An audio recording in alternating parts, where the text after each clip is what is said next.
Hello दोस्तों, नमस्कार। तो हमारी आज की कहानी है महादेव के विलक्षण भक्त। तो चलिए हम इस कहानी को शुरू करते हैं।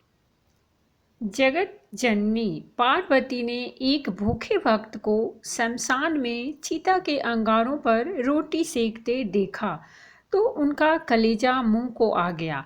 वह दौड़ी दौड़ी अघोरदानी शंकर के पास गई और कहने लगी, भगवान, मुझे ऐसा लगता है कि आपका कठोर हृदय अपने अनन्य भक्तों की दुर्दशा देखकर भी नहीं पसीजता। कम से कम उनके लिए भोजन की उचित व्यवस्था तो कर ही देनी चाहिए।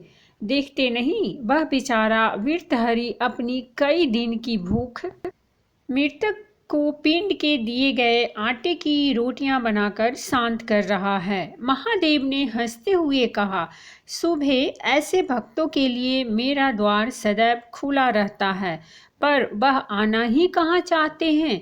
यदि कोई वस्तु दी भी जाए तो उसे स्वीकार नहीं करते, कष्ट उठाते रहते हैं। फिर ऐसी स्थिति में तुम ही बताओ, मैं क्या करूं?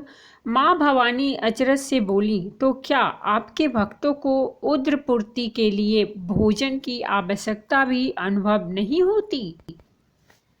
श्री शिव जी ने कहा, परीक्षा लेने की तो तुम्हारी पुरानी आदत है। यदि विश्वास न हो तो तुम स्वयं ही जाकर क्यों न पूछ लो। परंतु परीक्षा में सावधानी रखने की आवश्यकता है। भगवान शंकर के आदेश को देर थी कि माँ पार्वती भिखारिन का छद्मवेश बनाकर वृत्रहरि के पास पहुंची और बोली, बेटा, मैं पिछले कई दिन से भूखी हूँ, क्या मुझे भी कुछ खाने को देगा? अवश्य। वृत्रहरि ने केवल 4 रोटियां सेकी थी, उनमें से 2 बुढ़िया माता के हाथ पर रख दी। शेष 2 रोटियां को खाने के लिए आसन लगाकर उपक्रम करने लगे।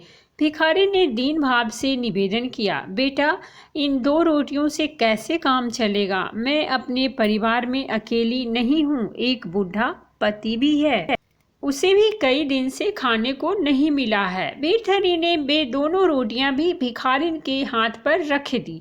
उन्हें बड़ा संतोष था कि इस भोजन से मुझसे भी अधिक भूखे प्राणियों का निर्वाह हो सकेगा। उन्होंने कमंडल उठाकर पानी पिया, संतोष की सांस ली और वहां से उठकर जाने लगे। तभी आवाज सुनाई दी, वत्स, तुम कहाँ जा रहे हो? वृत्रहरि ने पीछे मुड़कर देखा। माता पार्वती दर्शन देने के लिए पधारी हैं। माता बोली, मैं तुम्हारी साधना से बहुत प्रसन्न हूँ। तुम्हें जो वरदान मांगना हो मांगो। प्रणाम करते हुए वृत्रहरि ने कहा, अभी तो अपनी और अपने पति की क्षुधा शांत करने हेतु मुझसे रोटियां मांग कर ले गई थी। जो स्वयं दूसरों के सम्मुख हाथ फैलाकर अपना पेट भरता है, वह क्या दे सकेगा? ऐसे भिखारी से मैं क्या मांगूं? पार्वती जी ने अपना असली रूप दिखाया और कहा, मैं सब्र शक्तिमान हूँ, तुम्हारी पर दुख कातरता से बहुत प्रसन्न हूँ। जो चाहो सो वर मांगो। वृत्रहरि ने श्रद्धापूर्वक जगदम्बा के चरणों में सिर झुकाया और कहा, यदि आप प्रसन्न हैं तो यह वर दें कि जो कुछ मुझे मिले उसे दिन दुखियों के लिए लगाता रहूं और अभावग्रस्त स्थिति में बिना मन को विचलित किए शांतपूर्वक रह सकूं। पार्वती जी एवं अस्तु कहकर भगवान शिव के पास लौट गईं।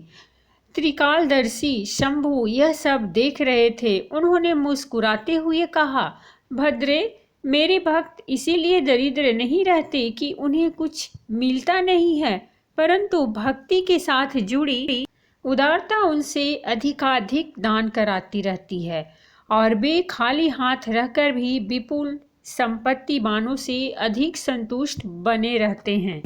तो दोस्तों, ये थी हमारी आज की कहानी। अगर कहानी अच्छी लगी हो तो प्लीज़ हमारे चैनल को सब्सक्राइब कीजिए, वीडियो को लाइक और शेयर जरूर कीजिए। कहानी सुनने के लिए बहुत बहुत धन्यवाद। मिलते हैं हम एक नई कहानी